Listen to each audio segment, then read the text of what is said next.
"If you live in our house, you follow our rules," my son said, and I nodded silently.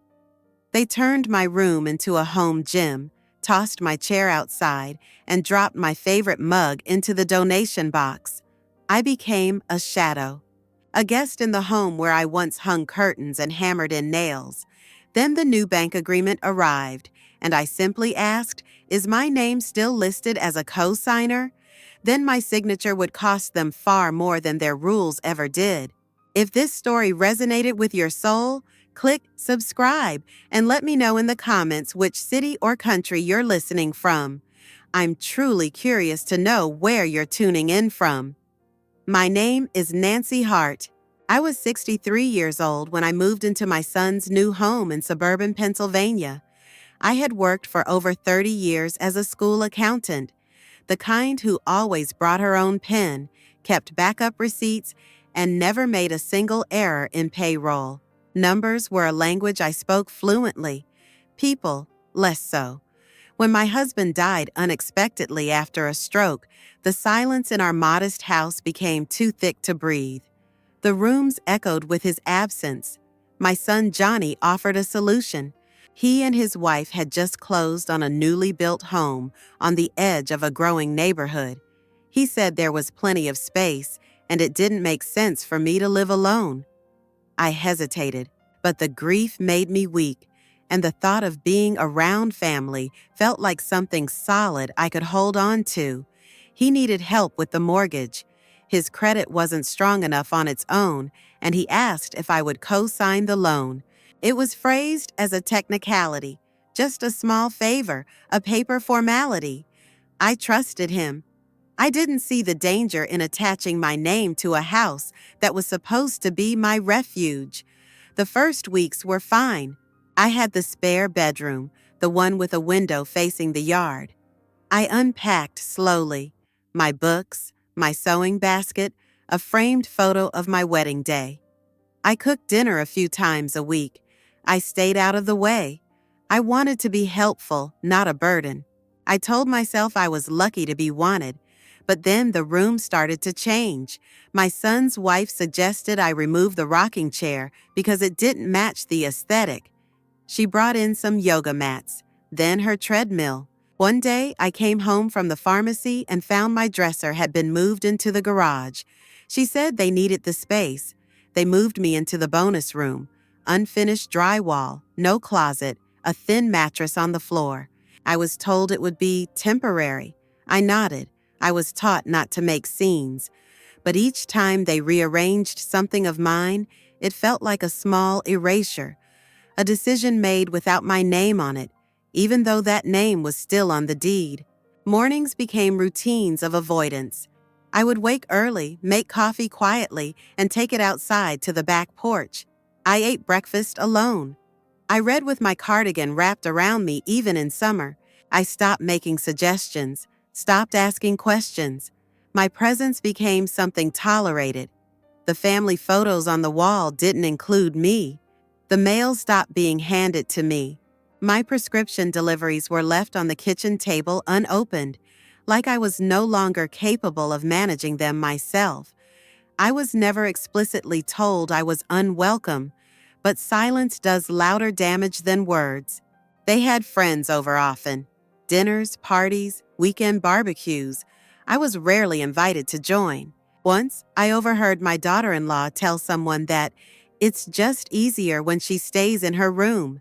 That room with the mattress on the floor, now next to the laundry machines. One evening, I heard them talking after they thought I'd gone to bed.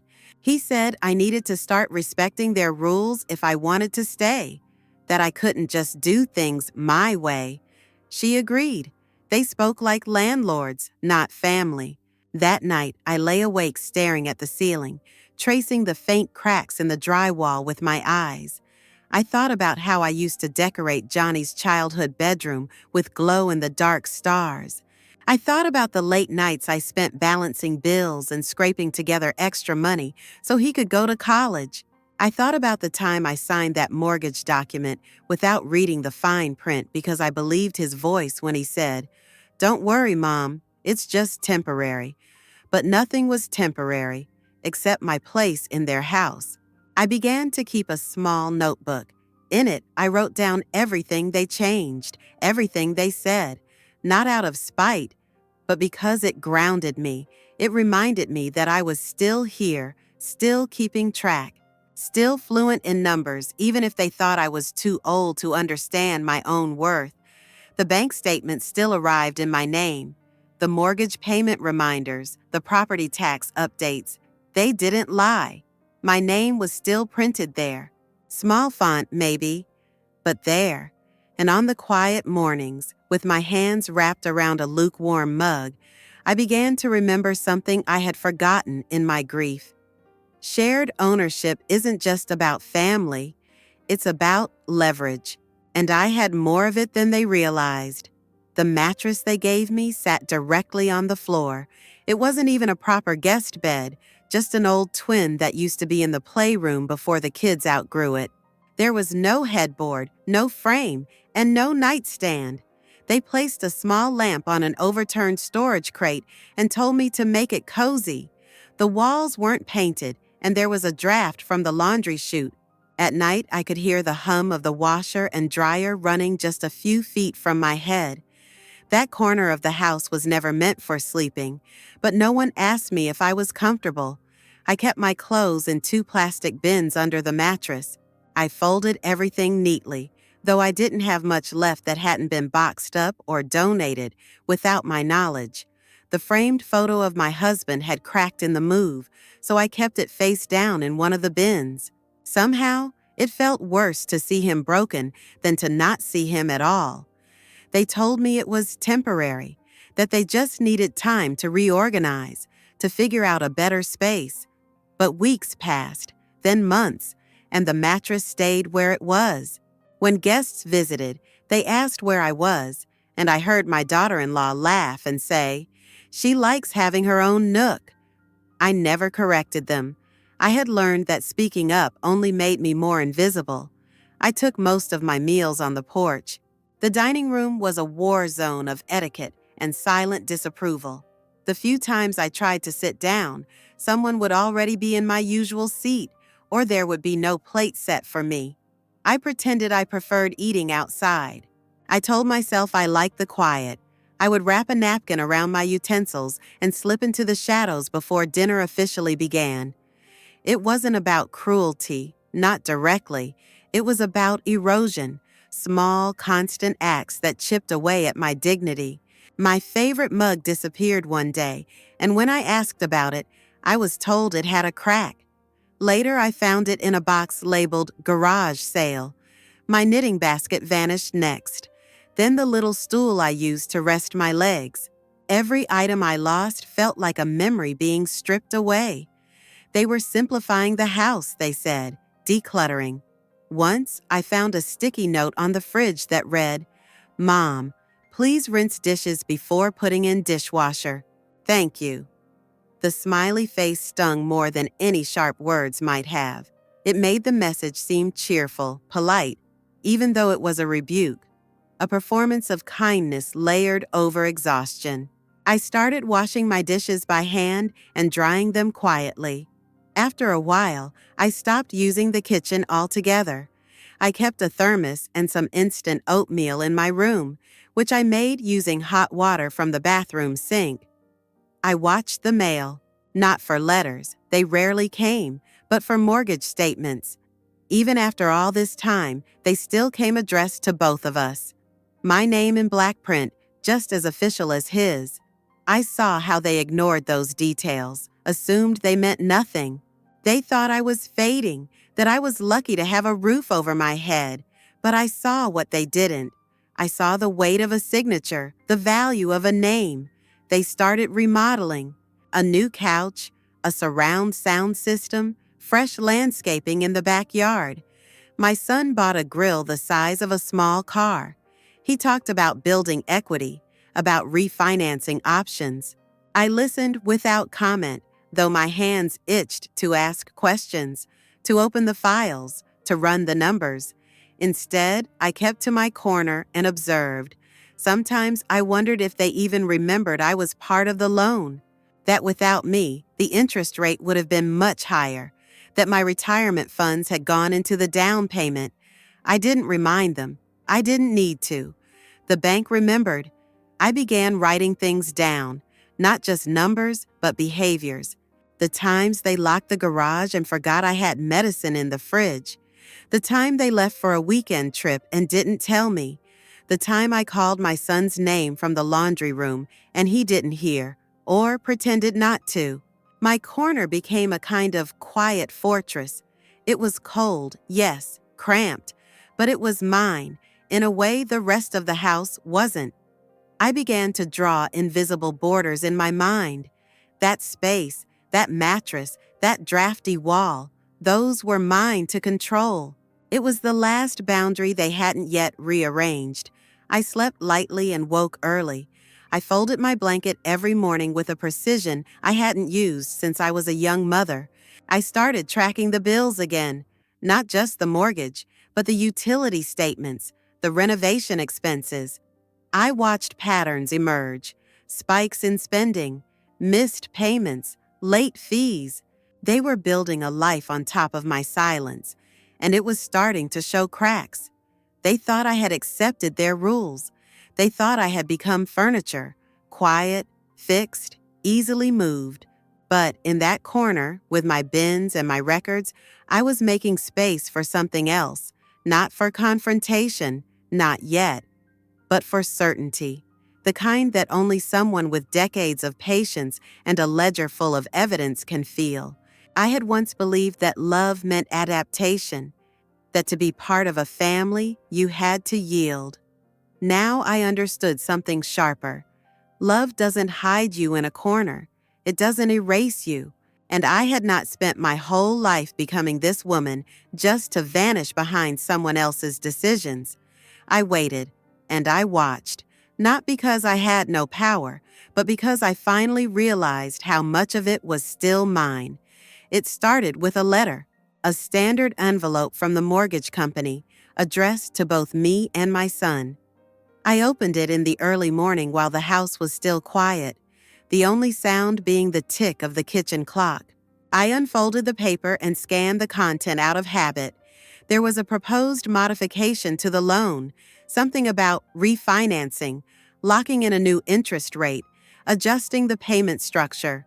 It was technical, wrapped in polite banking language, but one thing stood out. It required both signatures.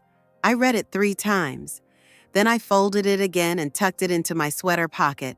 Later that morning, I watched my son slide the matching envelope into the trash unopened. The next week, I walked to the library and used one of the public computers to log into the online mortgage portal. I still had access. My name, my login, my security questions, everything intact. I reviewed the payment history. There were missed deadlines, small penalties. He had been stretching the budget thinner than I thought.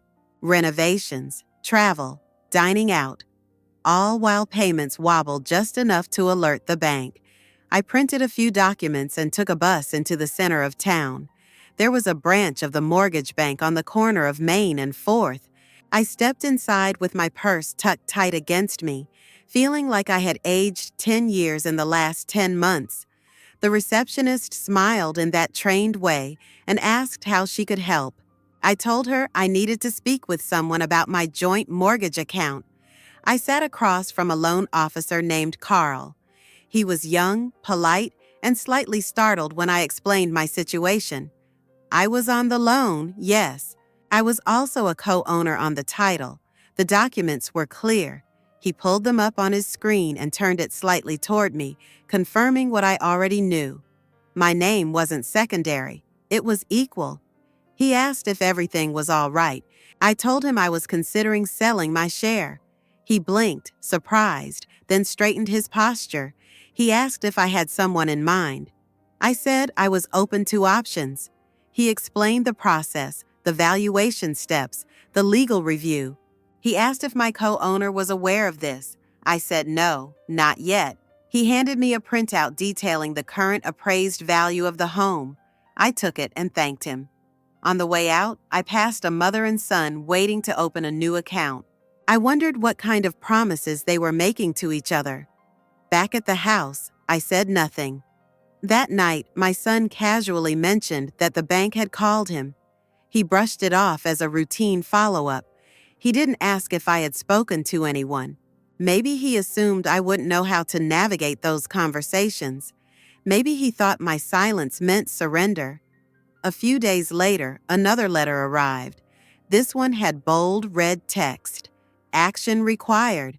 I didn't show it to him. I didn't need to. He found out on his own when he called the loan officer and discovered that a sale of partial interest had been initiated. I heard the conversation from my room. His voice was tight, frantic, incredulous. He knocked on my door afterward. I didn't answer. I listened to the soft creak of the floorboards as he paced outside my space, waiting for me to open up. I didn't. Eventually, he left. The next morning, I walked the documents to a notary at the county office. I signed, slowly, clearly. My hand didn't tremble. I had signed 1,000 papers in my life, school budgets, tax reports, retirement forms, but this one felt different. It felt final. The transaction didn't happen all at once. There were calls, follow-ups, papers to be filed, but the gears began to turn. The bank was interested. They had buyers who specialized in distressed loans, partial property acquisitions, legal maneuverings that my son had never imagined possible. I wasn't just a mother anymore. I was a stakeholder. He tried to meet with me. He wanted to talk it over. He said it was a misunderstanding, that things had gotten a little tense, but could be repaired. He asked for my cooperation. I gave him courtesy, not concession. I listened. I nodded, but I didn't unsign anything. I didn't stop what I had set in motion. Later that week, he slid another set of documents under my door. A new refinancing proposal with better terms, this time with room for my input. A highlighted box waited for my signature. I left it untouched. What they never understood was that the signature they needed wasn't just ink. It was trust. It was respect. And that had been gone long before I ever sat down in that bank office. For years, I had signed things without hesitation. Field trip forms, checks for sports gear, student loan applications. I had always done it out of love. But this was different. This was about boundaries. They thought the paper mattered more than the person holding the pen. They were wrong. I left without ceremony. No suitcases rolled across the floor. No goodbyes spoken at the door. I packed what little I owned into 2 canvas bags and a cardboard box. Most of it was things they wouldn't notice were missing. My documents, a couple of sweaters, the framed photo I'd glued back together. I didn't leave a note.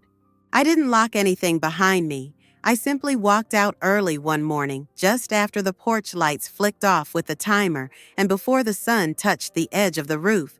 I took a cab to a small motel just outside town. It wasn't glamorous, but it was quiet.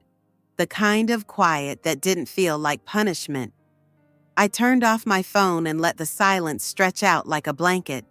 The mattress in the motel room was firmer than the one on their floor. The window looked out at a parking lot with a single tree that had turned orange ahead of the others. I watched the leaves for an hour without moving. For the first time in months, I exhaled without fear of being overheard. By the end of the week, I had found a 1-bedroom rental, a modest space above an antique store owned by a woman named Janice who didn't ask questions. The apartment smelled like dust and lavender. The floor creaked, and the bathroom tile was chipped, but it was mine. I bought a second-hand armchair from the thrift store and set it by the window. I folded my sweaters into drawers that only I would open. I placed the repaired photo frame on a shelf next to a chipped ceramic bowl I'd kept from my first kitchen. Each evening, I listened to the hum of the town below. Church bells, distant trains, the muffled thump of music from a passing car. No footsteps overhead, no voices rising behind a closed door, just sound that existed without blame. The calls came soon after. At first, they rang constantly. My son left voicemails, confused, worried, annoyed. He asked where I was. He asked if I was okay. He asked when I would be back. I didn't answer, not because I wanted to hurt him, but because I finally understood that silence was the only language they hadn't corrupted. Then the messages changed. He was angry. He said I had no right, that I had overreacted, that I was making things worse. I listened once, then deleted the rest. After a while, he stopped calling. A letter arrived from the bank. It confirmed the sale of my share of the loan. My name would be removed. The liability no longer belonged to me. I read the notice 3 times. It felt surreal, like watching the end of a story I never meant to write. But it wasn't fiction. It was the final line in a chapter that had run too long. I didn't cry. I didn't celebrate. I just sat with the paper in my lap and let the weight of it settle. Not regret, not triumph, just stillness. Word spread. A mutual friend called to ask if everything was really true. I told her only that I was fine. She wanted details, explanations, clarity. I gave her none. Not because I didn't trust her, but because I didn't need to validate what had happened. I had learned something in that house. The people who speak the most about family and loyalty are often the first to measure you by convenience. When you no longer fit into the box they assigned you, they close the lid and move on. But I hadn't moved on. I had stepped out. One afternoon, I passed a coffee shop downtown. In the window, a sign read, "Live acoustic music, Fridays at 7." I didn't go in. I just stood there for a moment watching the young man tuning his guitar, his foot tapping softly against the floor. No one yelled over him. No one interrupted. The sound filled the room gently, as if invited. I realized then that silence wasn't just the absence of noise. It was the absence of erasure. It was the space to exist without needing to justify your presence. I started sleeping with the windows open. I let the breeze touch my skin without fearing footsteps outside my door. I began waking up not to alarms or demands, but to the rustle of trees, the stretch of morning light. Sometimes I would sit on the floor beside my armchair and read aloud, to no one, just to hear my own voice again, just to remember what it felt like to speak without interruption. They never apologized, not really. There were attempts, a text here, a message there. Phrases like misunderstanding and let's talk. But I didn't need conversations built on deflection. I didn't need pity. I had found peace, and peace was not a debate. In the world they created, I had been an accessory, quiet, background, disposable. In mine, I was central. I was whole. And I was finally heard, not through words, but through the echo of my absence. Silence, once my prison, had become my answer. The apartment above the antique store didn't have much space, but it had light, soft, golden light that filtered through the sheer curtains every morning and settled on the worn floorboards like an old friend. I didn't own much furniture. A mattress on a simple frame, an armchair by the window, a small wooden table with 2 mismatched chairs. But it felt more like a home than any house I'd lived in for years.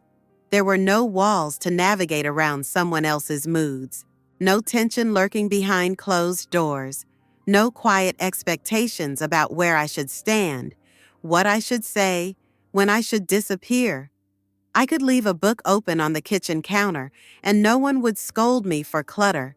I could hum while folding laundry. I could drink my morning coffee without eyes watching the way I held the cup. I shopped at the corner market and learned the cashier's name. I started buying ingredients just for myself, things I hadn't cooked in years. Sweet potatoes, fresh dill, sour cream, barley.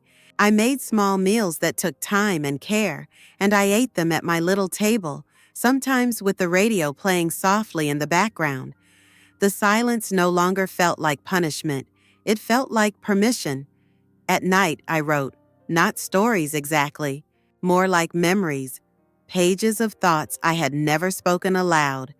I wrote about my childhood, about the day my son was born, about the first time I signed a check for him. I wrote about mistakes I'd made, fears I had swallowed, and the ache of being needed until I wasn't. I wrote without a goal, just to let the words out. I bought a plant, a simple ivy, and placed it on the windowsill. It was a small act of rooting, a declaration that I was staying. I watered it every morning. I watched it stretch toward the light without apology. I began walking in the evenings. The town had a small park with a loop trail and a duck pond. Children rode their bikes in wide circles. Couples walked hand in hand. I walked alone, slowly, not to go anywhere, but just to be moving through a space that didn't shrink when I entered it. Sometimes I passed houses with open windows and the sound of laughter spilling out. I didn't envy them. I didn't feel excluded. I just hoped those people were kinder to each other than we had been. I joined a local book club. The women there were mostly older, like me. Some had stories that mirrored mine, quiet exits, invisible years, families that had gently or harshly pushed them aside. We didn't share everything, but we understood the silence between sentences. We saw the gaps, and we nodded at them. I never explained the details of my situation. When people asked, I said I had made some changes, and I was doing well. That was enough. I didn't owe anyone the full story. One afternoon, I received a padded envelope in the mail. Inside was a set of keys, a Post-it note with no signature, and a single sentence, "In case you ever need to come back." I stared at the note for a long time. The handwriting was unmistakable. It was my son's. I placed the keys in a drawer and closed it. I didn't throw them away. I just chose not to carry them. My days settled into a rhythm. I woke when the light touched my face. I made tea and read by the window. I listened to music I hadn't heard in decades. I danced a little while sweeping the floor. I rearranged the books on my shelf just because I could.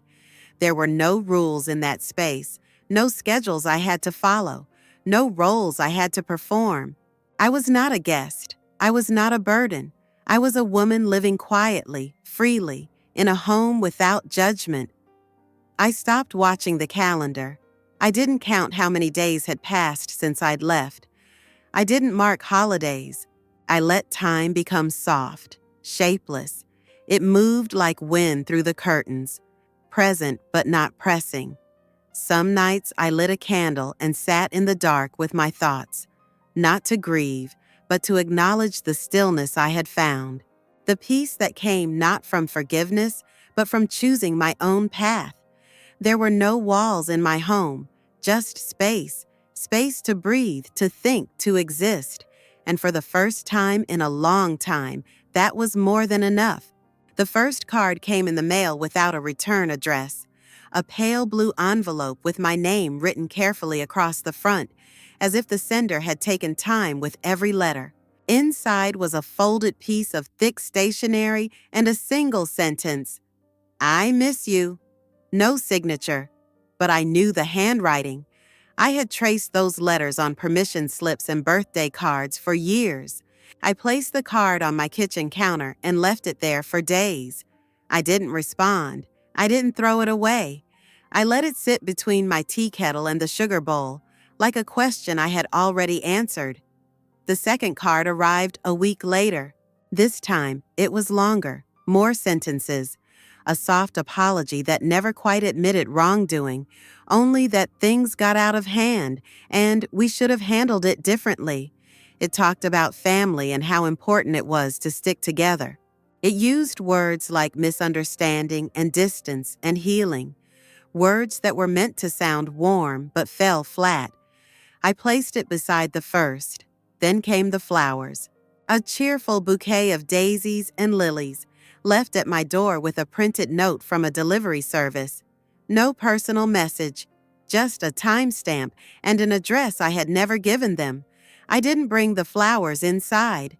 I left them on the step, where the wind eventually carried away the petals. Later that week, my phone lit up with a call from a number I hadn't seen in months. I let it ring. When it stopped, a voicemail appeared, his voice thick with something he probably thought was humility. He said he wanted to talk, to meet, to clear the air. He said the house didn't feel the same without me. He said they'd made some changes, that my room was waiting for me. I listened to the message twice, then deleted it. I wasn't angry, not anymore. Anger had burned out weeks ago, like a candle that had done its job and flickered into quiet smoke.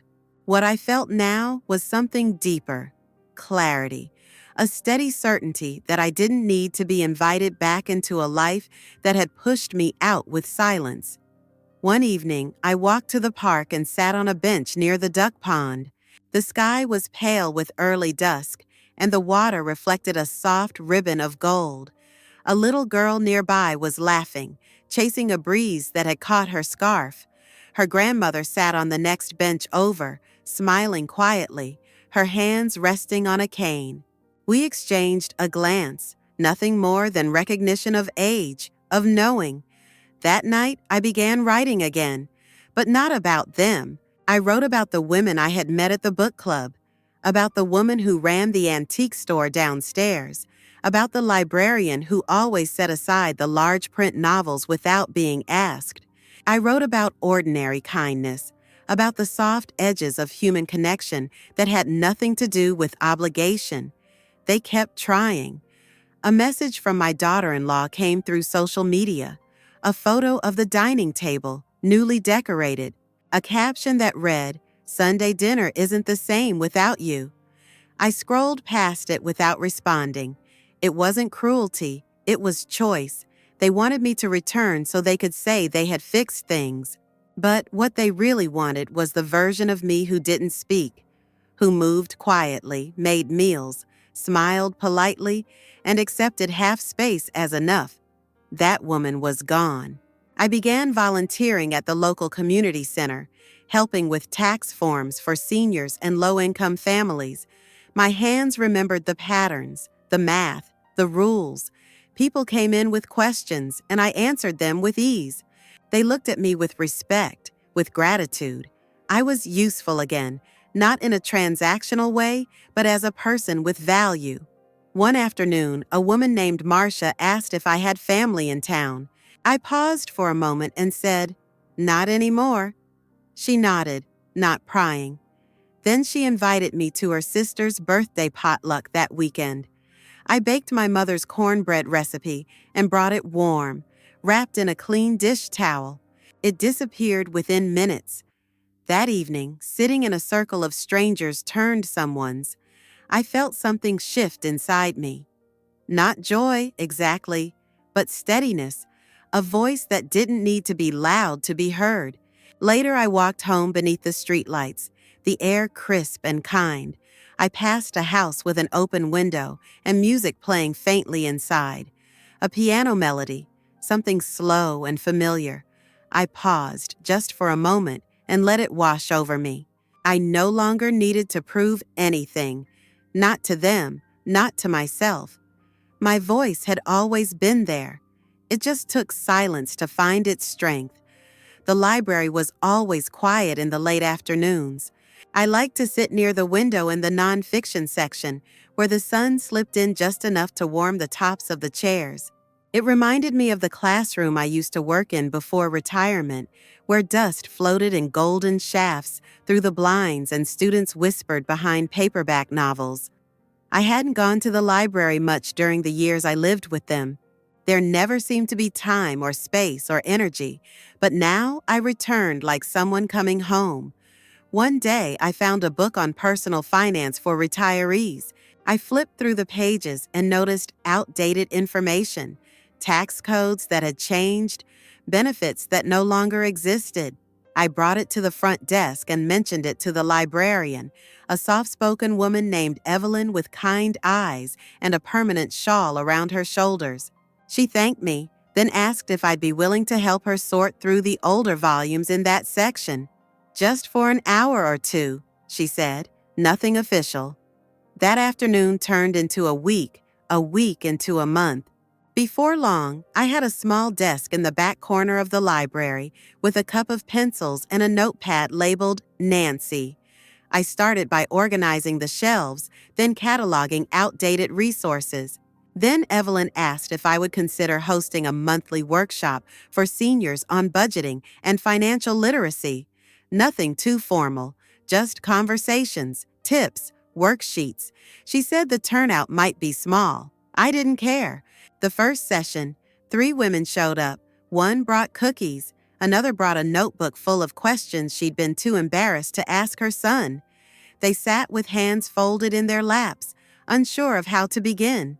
I introduced myself, explained the basics, and told a story about how I once accidentally paid the electric bill twice in the same month and didn't realize until they credited me $6 and a postcard. They laughed, and we all relaxed. By the third session, we had over a dozen regulars. They brought friends, neighbors, even a few curious grandsons who sat in the back pretending not to listen. We discussed Medicare, scams, living wills, debt, housing. I prepared handouts and kept a basket of butterscotch candies at the door. They started calling it Nancy's Hour, though it always ran longer than that. What struck me most was how they listened, not out of obligation or politeness, but because they wanted to hear what I had to say. They remembered my advice. They brought me updates. One woman told me she had finally called her credit card company and negotiated a better rate because I'd told her she could. Another said she'd opened her first savings account since her husband passed away. They didn't treat me like I was in the way. They didn't sigh when I walked in or roll their eyes when I spoke.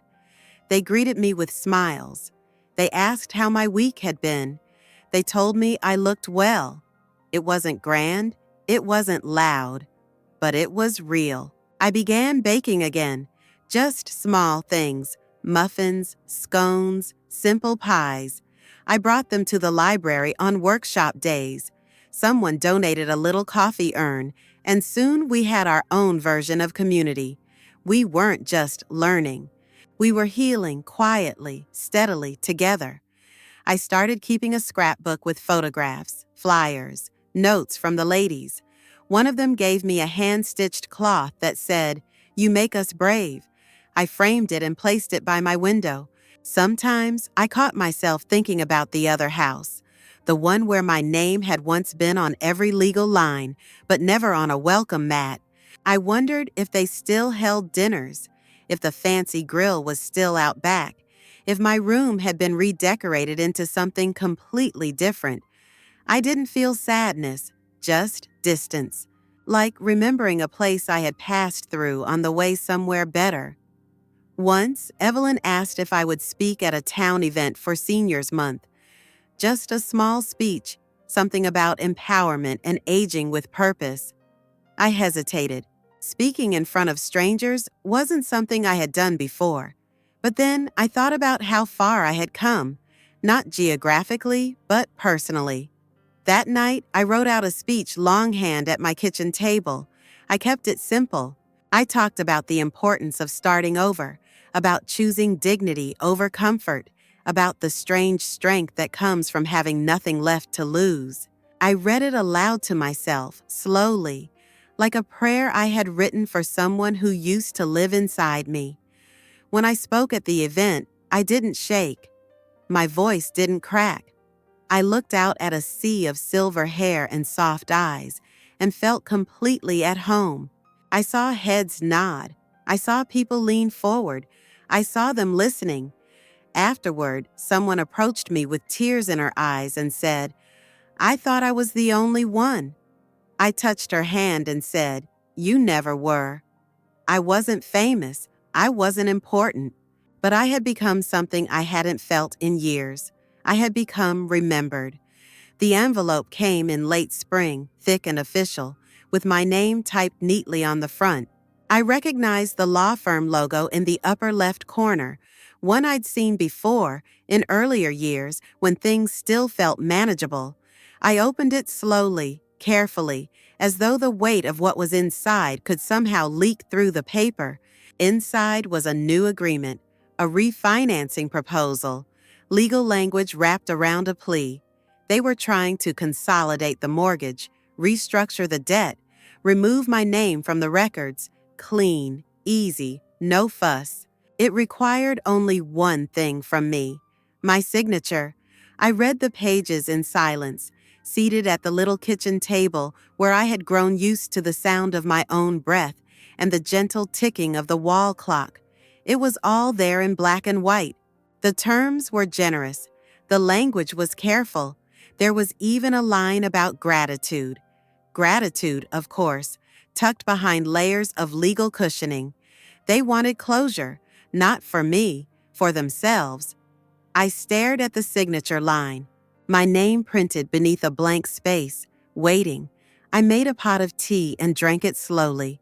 The breeze from the open window carried the scent of lilacs from somewhere down the street.